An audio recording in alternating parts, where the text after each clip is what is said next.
বেড়ায় তুই কেন বসে কি তোর হাতেরটা কি? আরে আমি ললিপপ খাচ্ছি।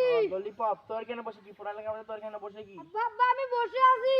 আবার বলতেছে বসে আছি, পড়ালেখা বাদে তোর কেন কি? আব্বা 10 টাকা দাও তো মোজা খাই। এই তোর খালি সর।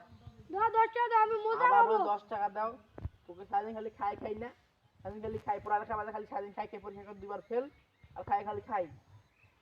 কি করে? শুন, কত টাকা লাগবে বলছি, সালামি দেবো। তাই মেরামত দে, আমার তো পড়াই লাগবে। চল চল চল।